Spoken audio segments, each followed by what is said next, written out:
is my honor to introduce Dr. Rachel Tzvia back, poet and translator, who has published 3 poetry collections and 5 collections of Hebrew verse in translation.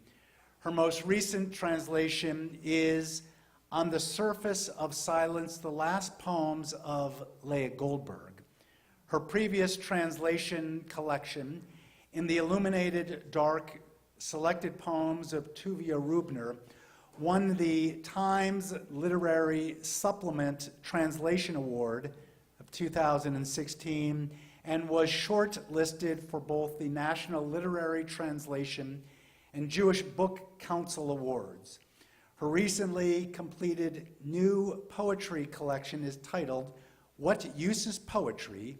The Poet is Asking.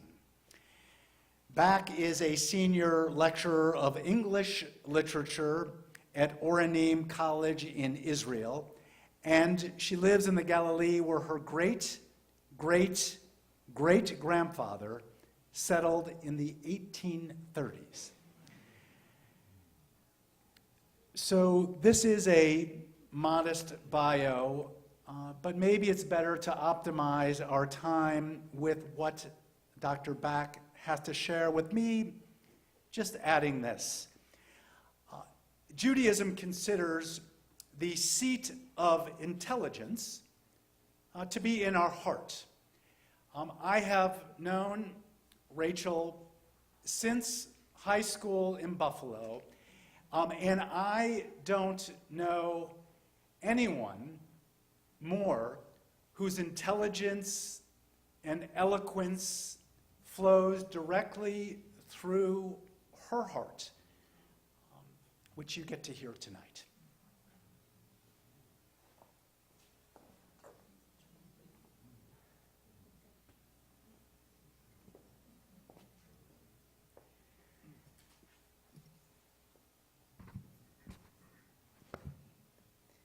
Thank you, Rabbi Linder. Thank you for having me back. I visited here exactly 5 years ago, and it's an honor and delight to return. I am overwhelmed by the vibrancy of your congregation. I don't know if you know how extraordinary it is. It's a wonder to behold. I also feel quite privileged to be here on a bat mitzvah Shabbat. Mazal Tov, Drew. It was a privilege to hear you sing and to watch your parents' faces. Whole galaxies were lit up at that moment. On my previous visit here, I spoke from this bima on Parashat Truma, last week's parasha. I started my drasha, my sermon then, by sharing with you how upon reading Truma, with its detailed set of instructions to the people of Israel on how to build the Mikdash, the sanctuary, I felt disappointment. With verse after verse giving blueprint style measurements, materials, and building directions, Truma, on first glance, is hardly an enthralling parasha, though of course there were and there are treasures hidden within. This time, after Rabbi Linder told me that I would be speaking here on Shabbat Zechor, the Shabbat before Purim, and considered thus a special Shabbat, I must tell you that what I felt was not disappointment, but rather something closer to panic. It was unclear to me how I could talk about this week's reading at all. Allow me to contextualize the meaning in the biblical texts of Shabbat Zechor. On this special Shabbat, additional verses are added to the regular Torah portion, and an entirely different haftarah is read after the Torah portion. Both the additional verses and the haftarah are all about Amalek. As you may recall, the nomadic nation of the Amalekites was the first people to attack and fight the Israelites after they came out of Egypt, when they were, as the biblical verse tells us, quote, enfeebled, faint, and weary. Under the leadership of Moses and with divine intervention, the Israelites prevailed and triumphed. At battle's end, in verses from the book of Exodus, which are repeated with even greater fierceness in the book of Deuteronomy, the Israelites are given 3 commandments, and these 3 commandments are part of the 613. And these commandments are: 1, to remember what Amalek did to you, to blot out the remembrance of Amalek from under the heavens, that's 2, and finally, 3, to not forget. What is the connection to Purim, you may be asking? As Jewish tradition has it, Haman is a descendant of the Amalekites, and one of the reasons given for the tradition of making noise enough to drown out Haman's name during the Megillah reading is to fulfill the commandment of blotting out the Amalek in this symbolic way. Now you know why you do it. That's the context in a nutshell. An ancient tale of warfare and retaliation. A foe named as arch-enemy to be remembered always. So you may be wondering, why my panic on learning that this would be the Shabbat on which I would speak? The reason has to do with what Amalek has come to signify in our Jewish and Israeli culture and tradition, and the lessons we are supposed to learn from the story of Amalek. Amalek is every nation that has ever risen up against us, and there have been many. Amalek is Haman. Amalek is Hitler. Amalek is, or was for many years, Arafat and the PLO. Amalek is Hamas and Hezbollah. For some Jews today, and some Israelis, Amalek is every Arab and Palestinian, those whose presence and claims are viewed as a challenge to Jewish sovereignty in the Jewish homeland. And the directive, remember what Amalek has done unto you, is transformed into a litany of all the bloodshed, the terrorist attacks, the refrain of what they did to us. The directive to remember it all becomes an ethos of remembering and not forgiving, an ethos of refusing to look forward, an ethos of believing there is only one narrative and only one truth in the bloody, broken, and very beloved Israeli landscape. I want to be clear in conveying to you as exactly as I can what happens in my heart when I hear the words, Zechor et asher asa lecha Amalek. Remember what Amalek has done unto you. And I am speaking as an Israeli and a Jew both. These words are not metaphoric or symbolic. They are not at a historical remove. In the world in which I live, the ancient modern land of Israel, these words are taken at face value. Hence, these words strike fear in my heart because they are insisting on a vengefulness that I know will lead to nothing but more violence. These words reject the possibility of any resolution in my region, of any accord that will necessarily demand of both sides compromise and concessions. These words seem to demand that we Jews and we Israelis live on the sword and by the sword until all Amalekites are blotted out from under the heavens, which will never happen. Of course, I'm not suggesting we should forget the catastrophes of our past. I know, as we all do, how essential remembering is to our tradition and our survival. It is remembering that has preserved us against all odds. It is our remembering of the Shabbat, keeping the Shabbat, Zechor et Yom HaShabbat lekodsho, that has preserved us as individuals and as a people who are profoundly blessed to have the sacred integrated so organically into our lives. And I'm thinking now of my father of blessed memory, a religious Jew and a workaholic, who used to say that it was not he who kept the Sabbath, but rather the Sabbath that kept him sane and healthy, gifting him every single week with a full 25 hours of rest and family togetherness.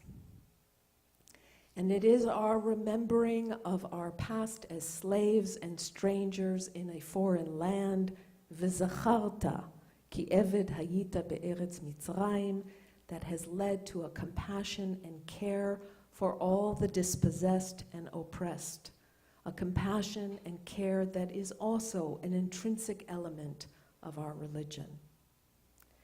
But I have seen in these last decades how the commandment to remember the violence visited upon us, from the pogroms and the Holocaust through every war and every terrorist attack, how it has hardened our hearts as a people, has made us deaf and blind to the sufferings of others, has led to an entrenched and damaging self-righteousness, has damaged our younger generations as they imbibe these traumas with the air they breathe, and has, in my opinion, created an Israeli national narrative that refuses to consider peace an option. The directive, remember what Amalek has done unto you, keeps us ever wedded to a victim position, which leads to nothing but more victims. As the Hebrew poet Tzvia wrote at the beginning of his poem, Victim Again, he is a survivor, his entire family was slaughtered in the Holocaust. He writes, "Being a victim again, what a task. Here and there both. A victim begets a victimizer begets a knife begets fear begets hatred wickedness, and wickedness like locusts greedily eat parcel after parcel of the bleeding land. I will not have it. I refuse that relentless cycle of violence. I refuse that narrative for myself, for my 3 children, for their children, God willing, for all the people I love, Jew and Arab alike. So what can I do with the commandment, Zechor et asher asa lecha Amalek, on this Shabbat Zechor? As I prepared myself to write this drasha, I walked around my Galilean home for a few days in a state of distress. I couldn't find any way into this Torah portion that was true to me. I read other interpretations online and became even more distressed. as every interpretation I found was directed towards identifying one's enemies, not the way I wanted to go. Then my life partner offered me the following, and I started to breathe again. This is what he offered. In ancient days, he said, indeed one had to remember Amalek, actual Amalek, as one's survival as a wandering tribe, or later as an exiled and persecuted people, depended on being ever ready for the next attack. That was then. Now our lives are different. Now we must think of the commandment differently. Remember what Amalek has done unto you must be read as a directive to remember what war has done unto you. Remember the losses. Remember the pain and strife, the suffering, the endlessness of it all. Remember it so that you can work tirelessly to end it.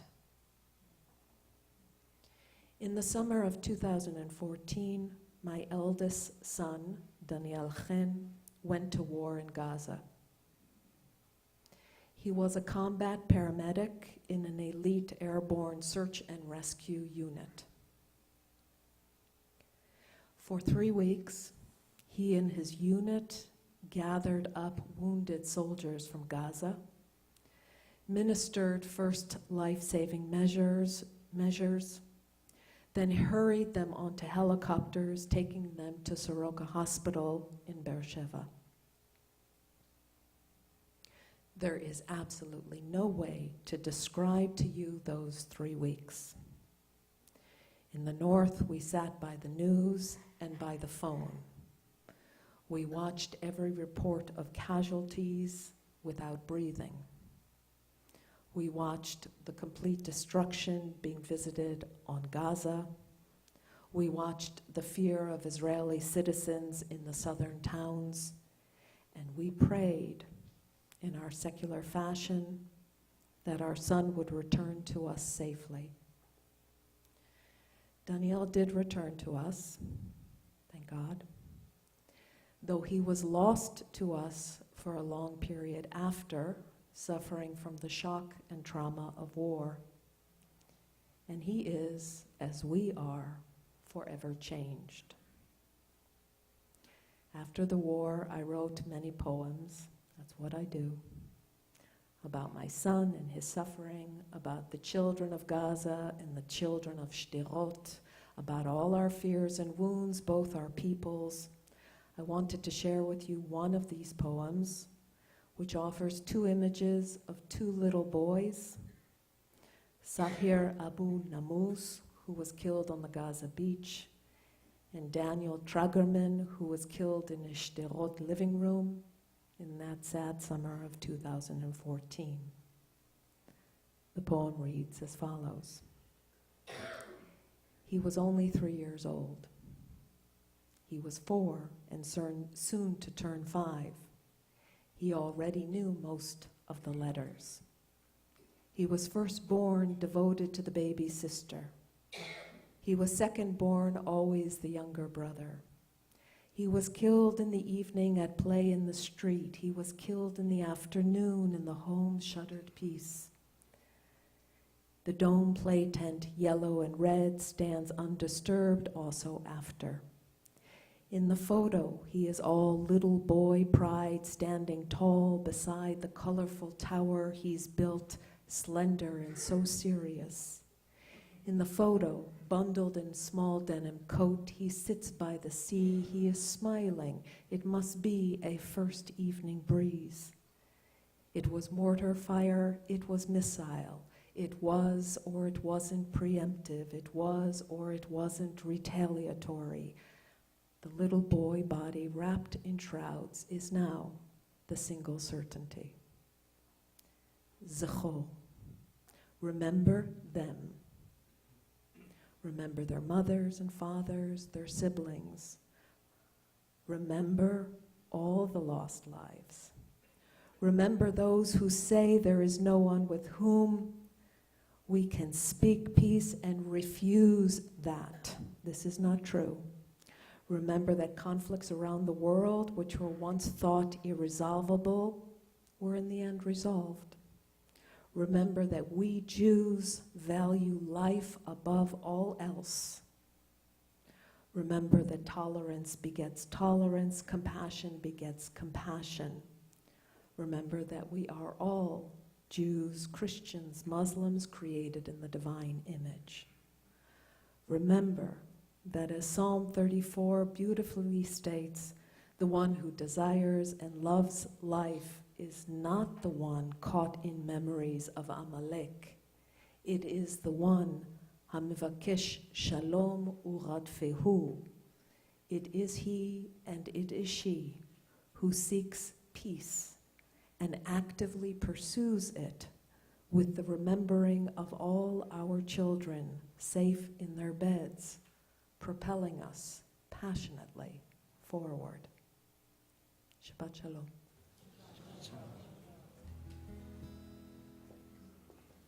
יהיו לרצון אמרפי והגיון ליבי לפניך יהיו לרצון אמרפי והגיון ליבי לפניך אדוני צורי אדוני